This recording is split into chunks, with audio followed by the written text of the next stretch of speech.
Okay. So, guys, last lecture I talked about the concept of, we discussed about this keyword. So, we saw using this keyword how we can access non static members. Using this keyword, how we can call a constructor. These two concepts were covered by me. Now, today's lecture will continue further, and some more important concepts I will cover, like IIB and SIB, instance initialization block and static initialization block. What does this mean? Okay, so if you do a bit of research on this, let's start this way. Instance initialization block in Java, right? So if you observe here, what it says, an instance initialization block in Java is a block of code used to initialize instance of a class, right? Used to initialize instance of a class. Instance means object. Okay, so this block is used to initialize the object of your class. But how? It is every time executed, a new instance of class is created, which means it is every time executed when a new object is created. Whenever you write new keyword and create an object, this IIB will be called. And it is called before constructor. So even before the constructor is called, IIB will be called, which means object is created. IIB is called first. After IIB, then constructor is called. This block is used when you need to perform some common initialization for all constructors, which means some common initialization work you want to do it every time you create an object. That object should have some common initialization happening in it. Then we will go with this concept. Okay. Now, an IIB is defined using curly braces. We will all see this practically. Don't worry about it. Okay, let's see one by one and we'll try understanding it now. Firstly, to create an IIB, you will have to use here a curly braces like this. Okay, we are using here a curly brace. To begin with, I'll write some code in it. Let's type IIB. Fine. Now, what it says is when you create an object, new A, fine, I can create an object and not store its address. If you want to store the address, you can do this. But here I'm not going to do anything with this address for now. But if I run this, you see when object is created, IIB is called. Again, if I create an object, IIB is called. Observe A2. When the second object is created, again IIB is called. So if you observe, some very important point here, which we can make a note of is this. Okay, let's write the heading here, IIB. Let's write here, instance initialization block, which is called as IIB. So what is the first statement? Every time we create object, IIB is called. Step by step, we will learn this. Okay? Is this clear? Every time we create object, IIB is called. So firstly, write this down. We'll write an example and then slowly we'll get the clarity on this topic at the end of this topic. Now you will not understand. Now just understand the rules now. What is happening? IIB is created, object created, IIB is being called. That's it. Okay? Step by step, we will proceed further.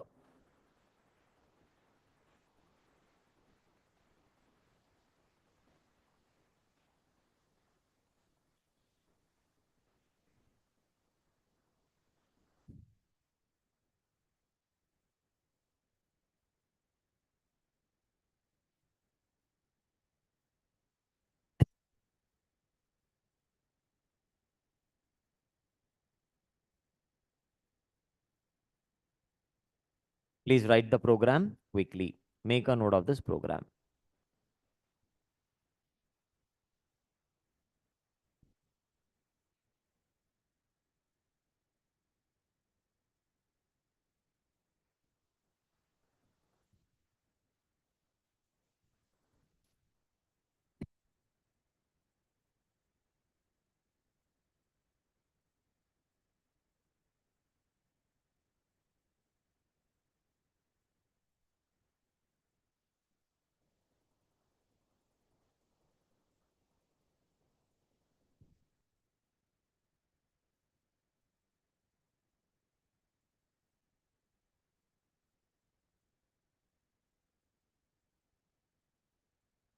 Done.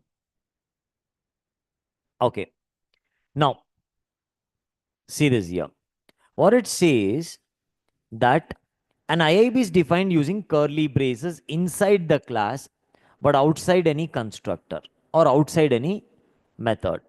It is executed every time an instance of class is created, just before constructor is invoked. Now, this point is very important. Before calling a constructor, IIB is being called. Let's see this here. I'll put here a constructor and IIB. The sequence does not matter. You write this first or second, doesn't matter. But when object is created, it says IIB is executed even before the constructor is executed. IIB is executed even before what? Constructor is executed. Meaning, if I now put this here, it doesn't matter. Still IIB will run first. So if you look at the sequence of flow, when object creates, when object is being created, IIB will run first and then after the constructor will be called. Whenever you create an object, IIB is called first, then constructor. So can we make a note of the second point? What is second point? Okay. IIB will execute before constructor when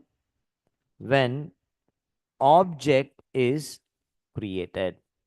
IIB will execute before constructor when object is created. Is this clear, guys? Yeah.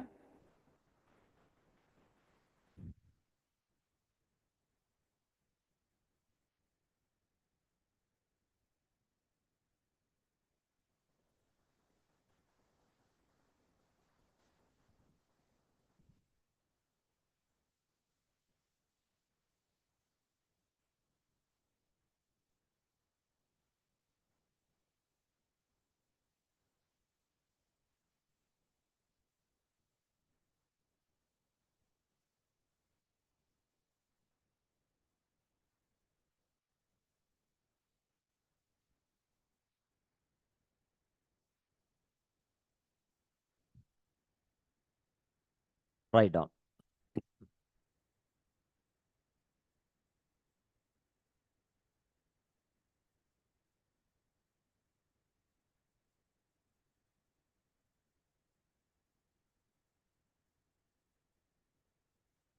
Do not copy the programs blindly.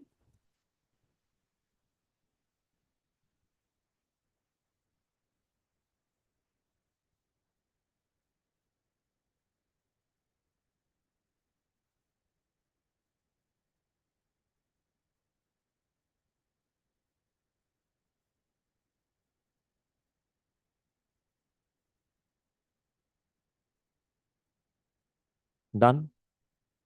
Everyone clear with this? Okay. See this here now. Now, what if there is more than one IIB? What if there is more than one IIB? IIB 1 and IIB 2.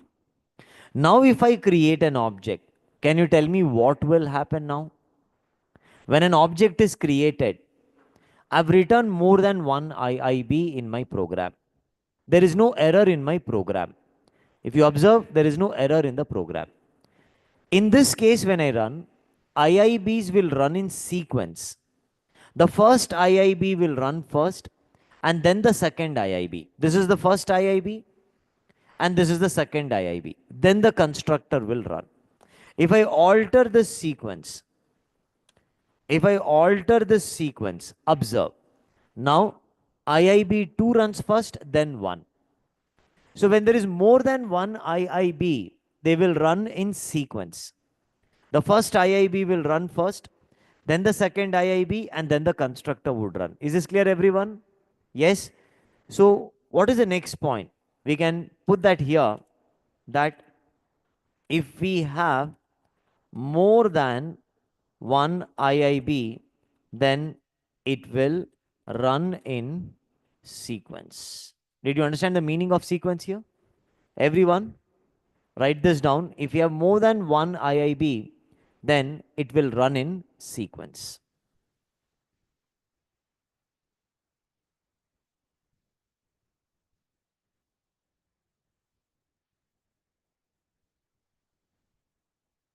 Done. Please write this program quickly.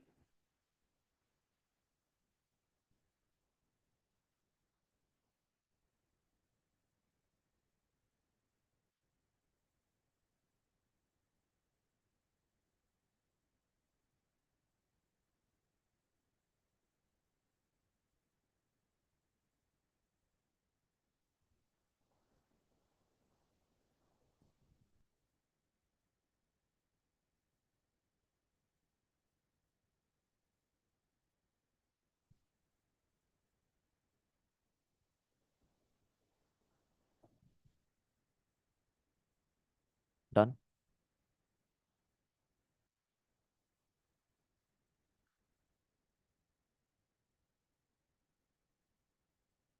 Done, guys. Okay. Now see this here. Let's move further.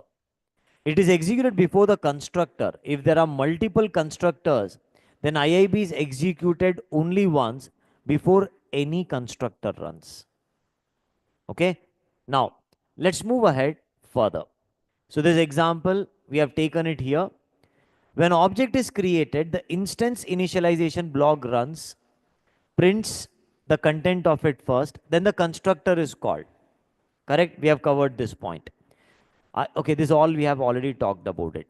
So you have multiple IIBs in a class, but only one will be executed per object creation, the one that is closest to constructor. No, this is something wrong it has mentioned.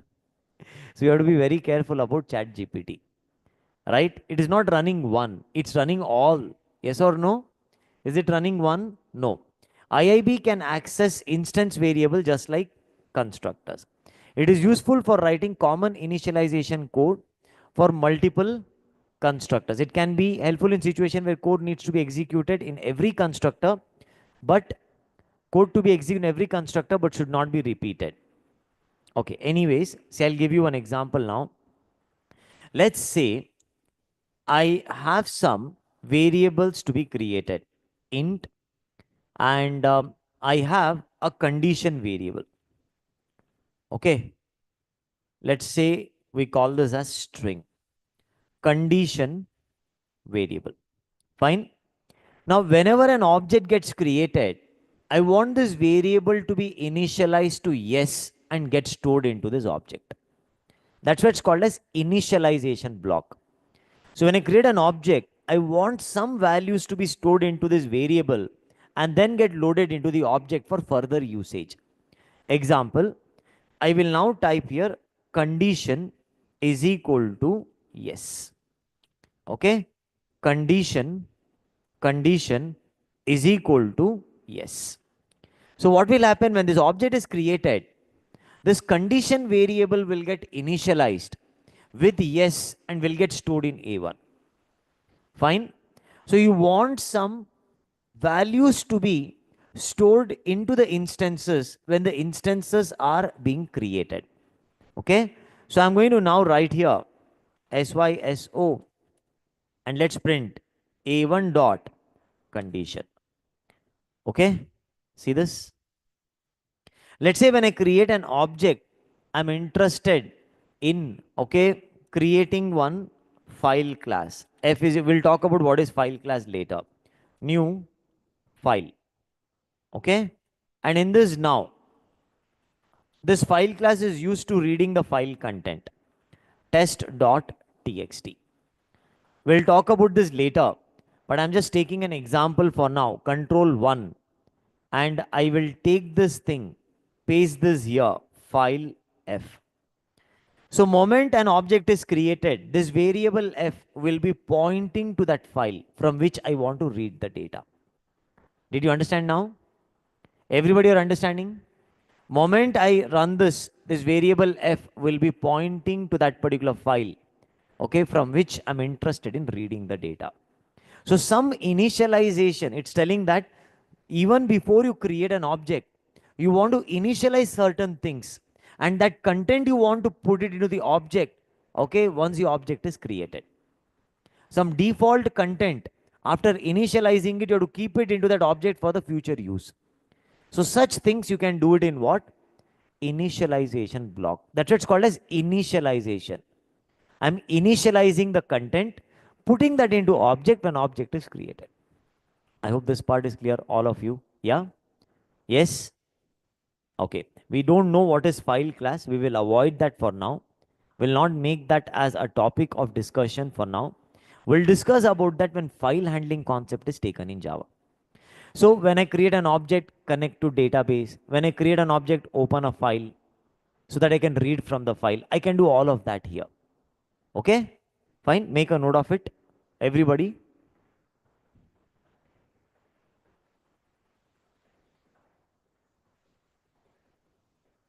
Huh. We'll discuss about it. Right? What difference is it going to make now? Fine.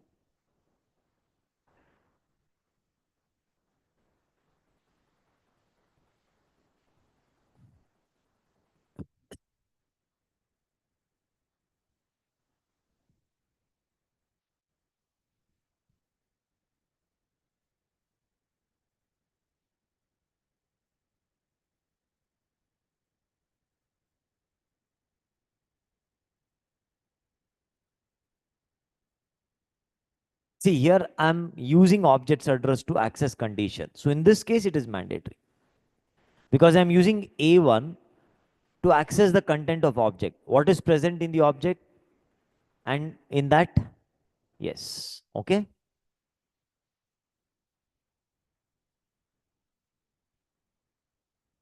I hope online students are all clear with it and have understood the things properly. Yeah. Okay. Now let's look at here when we can initialize int I is equal to 0, then why to use IIB? Question number one. Correct? When we can directly initialize int I is equal to 0, then why IIB? So you notice, see what it says. Great question. You're right that you can initialize instance variable like int I is equal to 0 directly in field declaration. So you might wonder why we should need an instance initialization block. So earlier to this lecture, see, I was initializing the variables directly. Then why the special thing that we should now create an instance initialization block and then initialize it? So, see, one is complex initialization logic. You might not store the data directly into the variable. Could be you want to perform some complex logic and then store the data into the variable. Like today, I'm giving a discount of 10% on every product. Correct. So I'm not directly going to initialize this now. So what I want now, I want 10% of the discount to be given on your product and then initialize the variable. So when object is created, the IIB will run. There is a product 1000 minus 10% and the updated value to be stored into the variable. So such places go with IIBs. Did you understand the first thing? If initialization logic is more complex, depends on the condition, calculations, or involves other instance variables, it is better to put that inside IIB. Okay. Example, you need to initialize int type based on a certain conditional calculation. You can't do it directly in the field declaration. Fine. The IIB would be a good place to handle that. Okay. So here, for example, now see, they have given one very nice example. Based on some condition, return the value 10 and some condition return 20. So same example, if you now notice here, okay, there is some condition. Okay, we are putting one if condition. Okay, if condition true, then do this, false, do this. So I will just take here one variable. Okay, int x is equal to 10. Let's assume when x is equal to 10, when x is equal to 10, you initialize the variable to yes. Comparison in Java of a number happens with double equals. If 10 equals 10 true, initialize this to yes. Else, initialize this condition variable to what? No. So if it is 10, this is going to print what? It is going to print what? Yes. Now, if it is 20, example, it is going to print what? Now tell me, how will you do this only in initialization? Did you understand? If else condition works, when the condition is true, if will run. When the condition is false, else will run. I'll talk about conditional statements further in depth manner. For now, x equals 20. 20 double equals 20 false. If false, else condition will run. When else will run, condition variable will get the value no. Fine. Are you understanding now? If this is 10, then what is the value stored in x? 10. So 10 equals 10. What is it? True. If true, it will return this. So some basic thing that we want the variable value to be stored into the variable depending on some complex operations. Then go with IIBs. Because directly initializing a variable, in such cases, it will not be possible. Did you understand this now? Yeah. Online people, did you understand this? Please tell me. Online people, did you all get this? Please do let me know. क्या हो गया? Yeah? Online people, yes? Good. Okay. See, my question is very simple. If you look at this program, in this program, I'm able to store in the condition variable yes or no. Now, whether to store yes or no, it depends on this condition. If this condition is true, it will initialize condition yes. So it will print what? Yes. If x is equal to 10, 10 equals 10, true, it will store yes in condition variable. This will print yes. But if the x value is 20, then this is false. If this is false, else condition will run. And this time condition variable has a value what? No. Did you understand now? Yeah. So in such cases, before you're creating an object, there are some manipulations, some calculations I'm doing it. Based on the calculation, I will decide what should be the value present in the variable. Right? What should be the value present in what? The variable. And that I can control it here. For example, let's take here, okay, grade. Let's take grade. Fine. Let's take another example. Now, I'm going to take here the grade.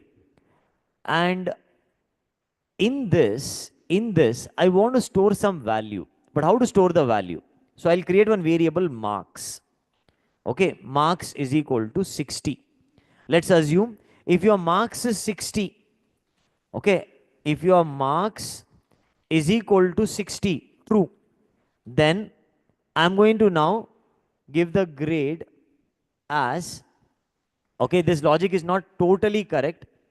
I'm telling you this, but the grade is what? Let's say first class. Okay, I will take this as what? First class. So what is the value I'm storing in it now? Now, let's say if your marks is, or let's keep it like this, it is greater than or equal to 60. True. If it is greater than or equal to 60 or greater than or equal to 35, okay, I will just print pass. And I'll change the variable to what? Status. Make sense now? But if your marks is less than 35, what we will print here? So I'm able to decide what value should go to this particular variable depending on a condition here. Correct? So when the object is created, on this condition, the value to be present in status is being decided. If this is true, I will store this value. If this is true, I'll store this value. Whichever is true, that value will go to the status variable and I will print here status. So now, what is it printing? Pass. So what is the output I'm getting here? I'm getting the output here as pass. Did you understand the meaning now? When to use this? Yes? Okay. So whoever asked me this question, once again, I've repeated that again. If I write int status is equal to pass, that is fixed. It will always print pass. But this status variable should have pass or fail depending on the marks. Then such initialization, we will go with IIBs. Okay. Is this clear, everyone? Okay. So code reusability for multiple constructors, another advantage. Now, let's say I have some value present in here. Status is equal to pass. Now this value I can reuse in multiple places, multiple constructors. Okay. So that becomes a reusability scenario. I create an object called IIB. There is some code that I'm executing it, which is commonly used in every constructor. Okay. So this is what it is. I hope this part is now clear. Can we proceed further? Yes. Okay. So please write this down. What is the advantages? But now, advantages. What are the advantages? The advantage here that we tend to see is complex initialization logic. We can use the same thing. There is nothing wrong in that. Right? Copy this code after that. Okay? Complex initialization logic. Make a note of it.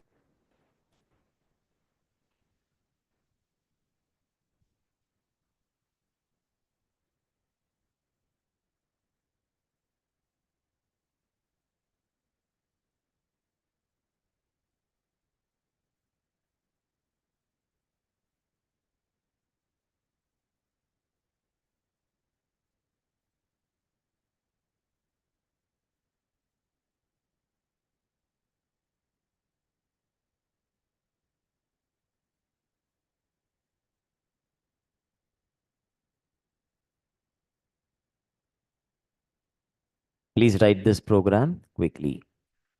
Please write this program quickly. Make a note of it.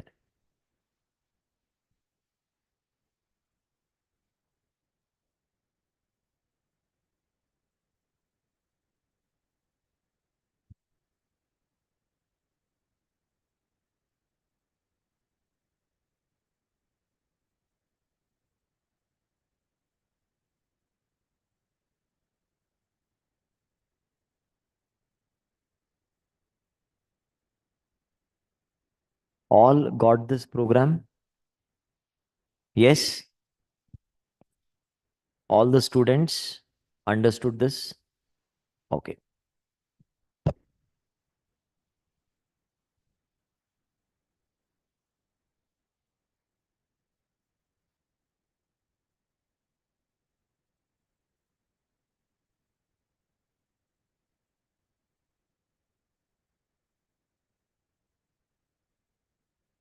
No, see, the point here is I'm ultimately initializing a status variable so that I can use the same value wherever I want now throughout my logic or throughout my program.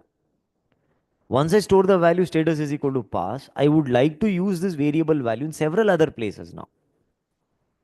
Okay, fine. Now, let's continue further. Now, here, code reusability. You see this here, what happens now is whatever value I'm now storing it here, I is equal to 10. Suppose I initialize this way, then this value is being reused everywhere. Right? The value 10 is going to be reused everywhere. So that is what we are doing it, which means I want to initialize this variable 10. Okay, once I initialize this, everywhere I can use the value as it is. Okay, I'll come to this logic a bit later. This will become little tough for now because we will have to understand this keyword and constructor based initialization further. So this point I'll discuss further. Let's not take that up right now. Okay, everybody clear with this part? So the next part, we guys are going to look at SIB, static initialization block. Okay, write on the heading static initialization block. Static initialization block. We'll again come back to this topic, IIB, once some more understanding of constructors is been covered by us. Okay, then only it will become easy for us further. Okay, now we'll look at SIB. What is SIB? Firstly, So if you look at static initialization block, we create it like this. Static, then we use a curly braces. Fine. Now I'll write some code in static initialization block. Let's write here SIB. And here, let me write down main. Observe one thing. When I run this program, guys, the static initialization block, we need not call that. It runs automatically and it will run before the main method. If I run this now, observe, it's running automatically and it runs before the main method. Fine. So there is no need to call this. Unlike IIB, I have to create an object, and only when object is created, IIB will be called. But SIB, what happens? It is being called automatically even before a main method runs. Which means this block, they execute before main method. Observe the output. Is it running before main? It's not because I've returned before main. It's not because I've returned before main. Right? Wherever you write this, this will run before main method. Correct? So what is the first point that we can mention here? Okay. SIB, SIB will run automatically before main method. Okay. It will run automatically before main method.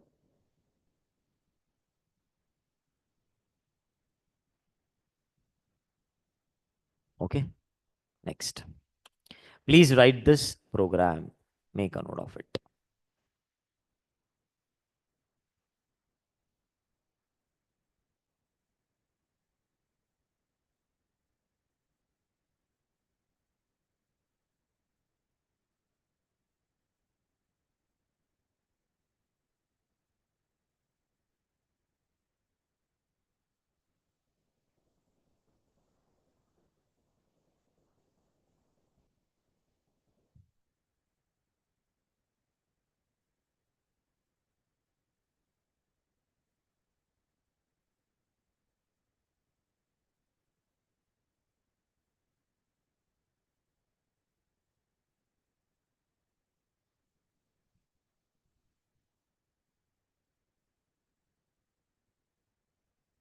Is this clear?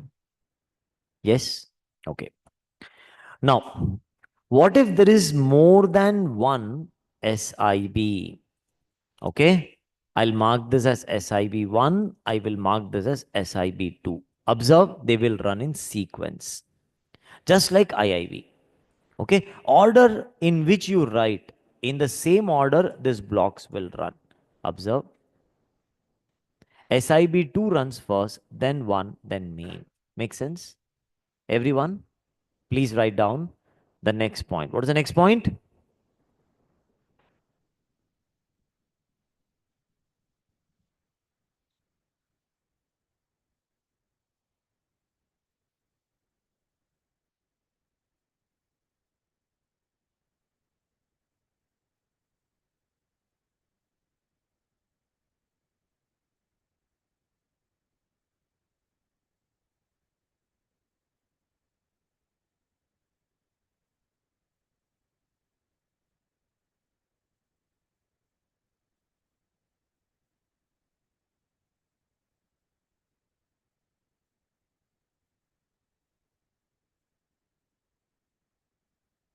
Is this clear, everyone? Everybody got this? Yeah? So somebody is asking me a question now. What if we put main method in between like this? Then what happens? So what happens? See this here. Correct? The point is very clear. Which is running first? First, all SIBs has to run in sequence. So when I say run in sequence, this is the first SIB, then this is the second SIB. But that doesn't matter. The order in which you're writing the SIB, in the same order it will execute, then main method will execute. Okay, everybody got this? Yes? Okay. Now, let's look at this. I have an IIB and SIB. Can you tell me what is the output of this program now?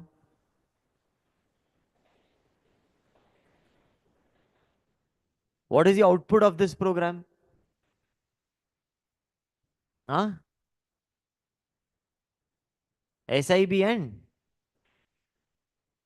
IIB will not get printed because I'm not creating object. So you observe what is running first. What is running first? Then IIB runs depends on when object is created. IIB execution depends on when object is created. Suppose if I create object here, then what will run first? SIB. Then it will print main. Then object is created, it will print what? IIB. Did you all understand this now? Yes? This example is clear? Okay, write down.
Okay. So guys, now let's say I create an object this time in SIB. Then what will happen? Can you tell me? Which will run first? SIB. When SIB runs, what is getting created? When object is created, what is called? Whenever an object is created, IIB is called. So first, what is it printing? IIB. Why IIB first it is printing?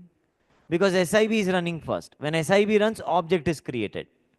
SIB runs before main. When SIB runs, object is created. When object is created, what is it printing? IIB. After IIB, then main. Did you understand why the output like this now? Yes? Please make a note of it.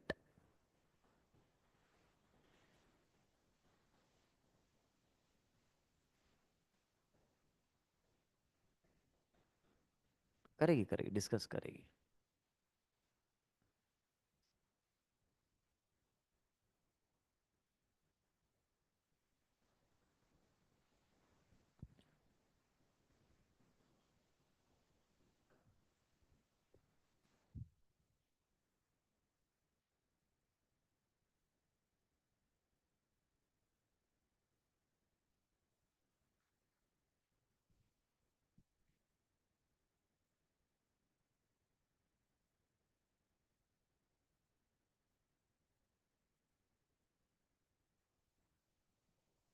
Okay.